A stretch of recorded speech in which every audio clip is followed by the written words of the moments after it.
Olá, gente, como é que vai? Tudo tranquilo e sereno? Eu sou o Luiz Fernando Aquini da Treinar em Casa e da saúde da sua coluna. E hoje mais um vídeo sobre coluna para você conhecer mais um pouco desse eixo que nós temos que é importantíssimo nas funções do nosso organismo. E hoje eu vou falar sobre a charneira tóraco-lombar. Ou seja, quando a gente fala em coluna, a gente tem que pensar como uma estrutura como um todo, né? Apesar que ela tem regiões, né? Que ela é falada, que ela é apresentada por regiões, mas quando nós pensamos em coluna, temos que pensar como um todo, porque muitas vezes o que acontece lá na cervical, ela pode ter uma relação bem forte, né, com a lombar.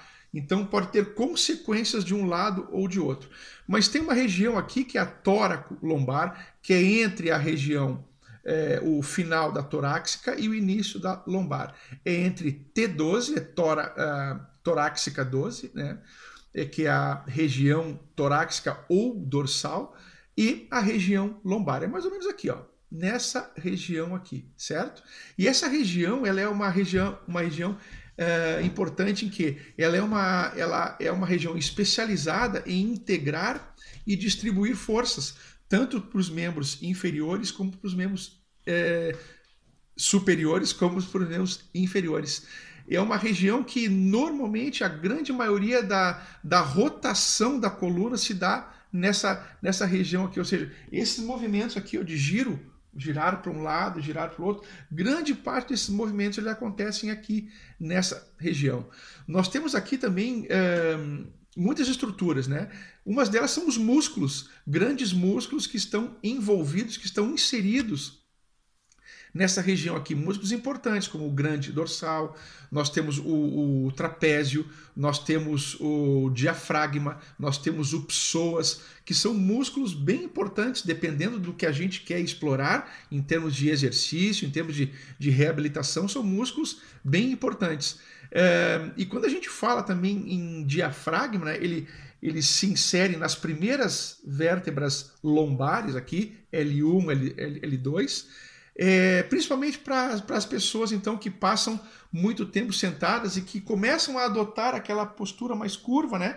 Uma acentuada curvatura na região dorsal e que envolve também aqui essa região, a charneira tóraco-lombar, ou seja, essa posição ela é por si só, quando ela se acomoda, quando ela se torna crônica, ela é uma posição muito ruim para o diafragma, para essa musculatura aqui, que é o nosso principal músculo respiratório.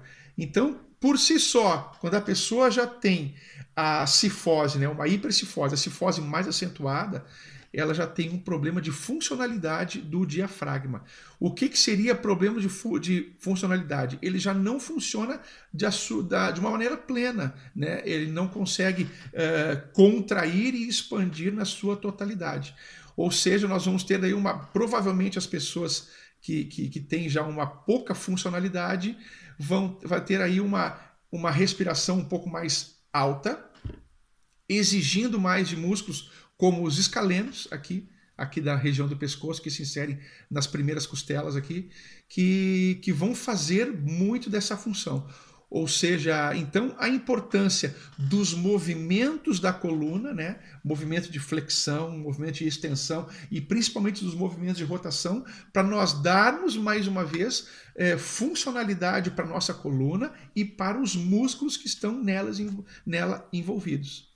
Tá bem? Então nós temos aqui também eu vou virar aqui, nessa parte de trás da coluna, nós temos uma fáscia, né, que é uma rede fibrosa, é uma rede de tecido conjuntivo que ela pode ser tanto mais profunda quanto mais superficial e ela envolve os músculos. Então essa fáscia também, a tóraco-lombar, né, a fáscia tóraco-lombar, é uma fáscia que ajuda na distribuição das forças, na integração, na região de suporte, né, que é a região lombar. É uma região muito, muito específica para suporte da coluna, para toda a descarga axial que nós recebemos durante o dia, né? Quando a gente faz atividade ou passa muito tempo em pé, muito tempo sentado, enfim, de todas as nossas atividades da vida diária.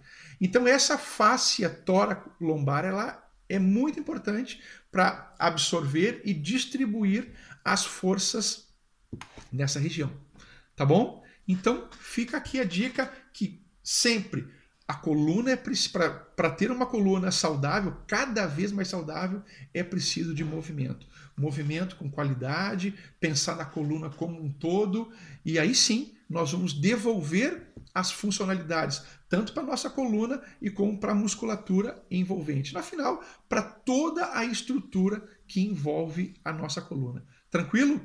Um grande abraço e clica aqui se você gostou. Nós vamos tentar expandir esse vídeo aí para o maior número possível de pessoas. Então, pode espalhar aí para os seus contatos, dá um gosto aqui. E no canal do YouTube você ativa aí o sininho, que é para você, sempre que entrar um vídeo novo aqui do nosso canal, você receber em primeira mão, ok? Um abraço, nos vemos no próximo vídeo. Tchau!